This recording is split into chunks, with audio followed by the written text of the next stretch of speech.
Chad here from CNR Reviews.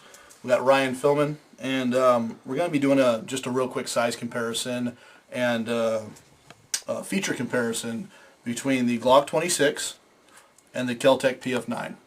Now, the first big difference between these two is price for guns. I've seen these guys go for as cheap as $211 online, and I've seen these guys go for as expensive as $550, almost $600. So there's a big difference. This is kind of a mid-level carry gun as far as price goes, and this is probably going to be one of the cheapest ones you can get if you want a 9mm carry weapon. Let's go ahead and real quick talk about mag capacity. Glock holds 10 rounds, 10 plus 1. Now the Glock also came with 3 mags, the Gen 4 did. And I know some people are only getting 2 mags with them, but mine came with 3.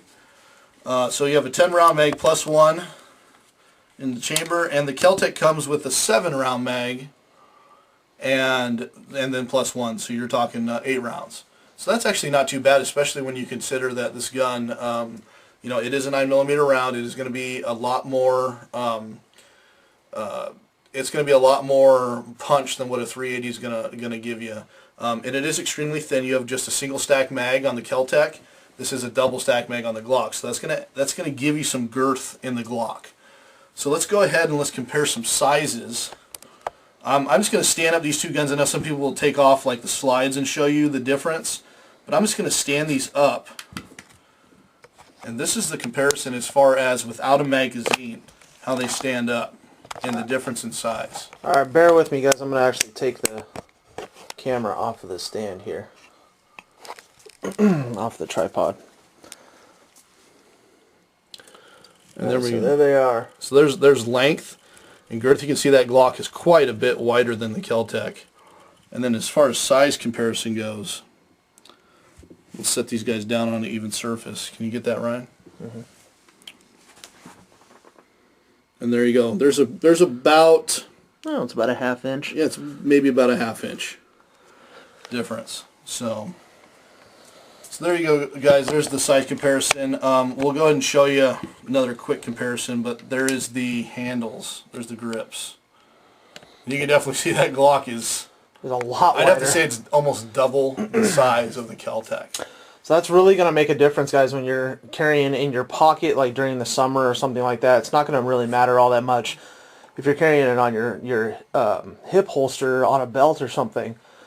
But if you're carrying it in your pocket during summer or in a jacket pocket during winter, that's going to make a big difference. Sure. Now initially, the Keltec looks like it's a little bit taller when you flip it out on its frame. They both come with magazines that have a flat base, or you can purchase for the Glock. You can purchase one with a finger extension on there, and that's what I did because I do like to have all 3 of my extra fingers on there. Extra finger. And then we'll go ahead and stick in the Keltec mag and show you guys. Now the Keltec comes with a finger plate base for the pinky, but it really doesn't quite fit. It's almost like this grip is just too short the way they have it designed. So I may go back to the flat base plate with that one. Yeah, it's actually a little bit, it's kind of uncomfortable. Yeah. Now if you line these up together and you see how they're actually almost the same size when you have these finger extensions on as far as height goes. So if Ryan can get another look at that, that's actually pretty interesting. Yeah, they're actually, the Glock just dips a little bit in the back, but it actually goes up higher than the Keltec, just slightly. They're just about even in the front. So there you guys go. That's as far as the size comparison. Let's talk about some features that both of them have and some things that I like and I don't like about them.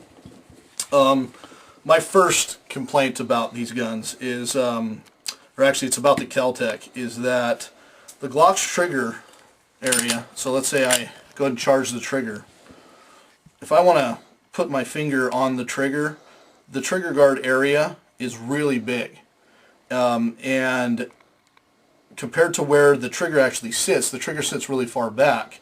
I can stick my finger in there without any having to tweak it or touching the sides of the trigger guard or anything like that.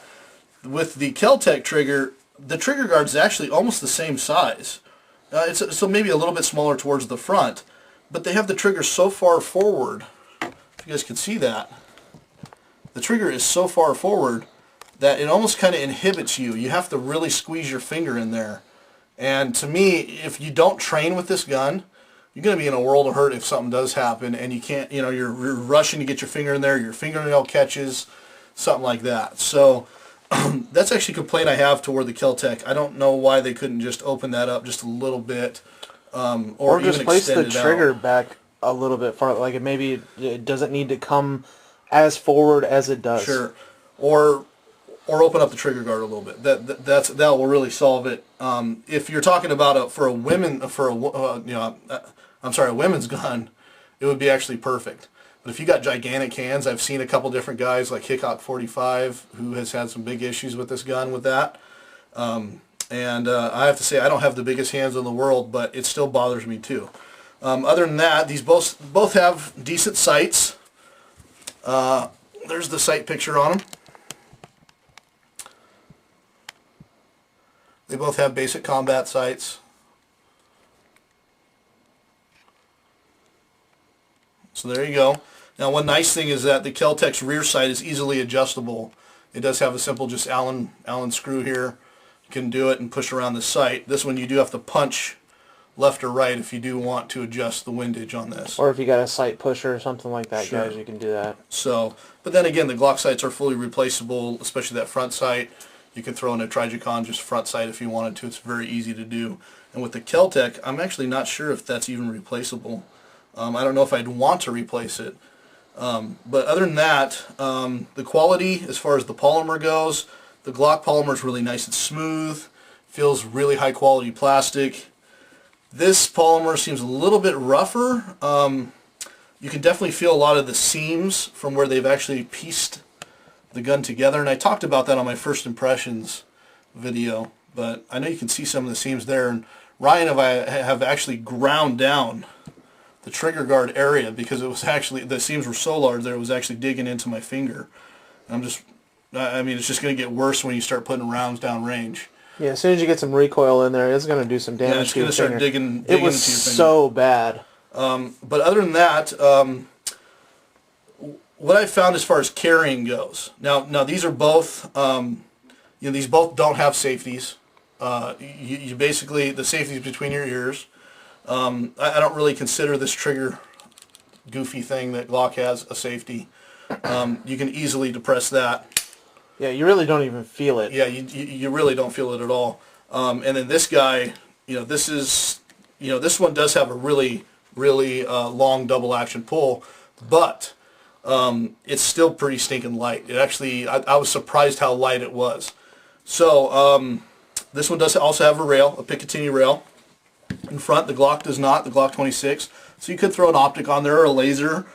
But anything that you throw on here, remember, it's just going to add weight. And if you're going to be using this as a backup, if you're a police officer, or if you're going to be using this as your main carry piece, as an everyday civilian or a detective or something like that, these guns, you don't really want to add too much extra weight on there. You want them to be as concealable as possible.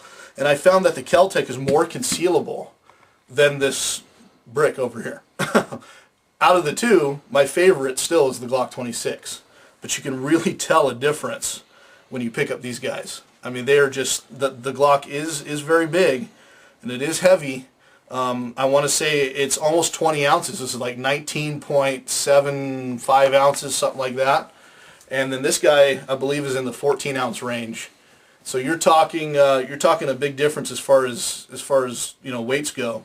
And that is going to take a toll. Now you want to be able to forget that you're carrying a pistol. Be able to have it light enough and comfortable enough where you can go about your average life and not have to worry about this getting in the way or bothering you as you're walking. And actually, I do carry the Glock 26 every day, and I do forget about it still, even though it is bigger. But I'd actually forget about this even more because it's just that much lighter. So that is just a size comparison, some feature comparison. We are going to be doing an accuracy comparison at the range. And we're going to have a couple different people shoot. I'm going to shoot, Ryan's going to shoot, and we actually may have a couple people come out with us that are more novices when it comes to shooting. and see how they like both the pistols. But because of that additional weight, I'm assuming the recoil is going to be a lot less with the Glock 26 compared to the recoil with the PF-9, and I've already heard that on many reviews online. So other than that, guys, that's a real quick just feature comparison of the Glock 26 and PF-9. This is Chad from CNR Reviews. Thanks a lot for watching.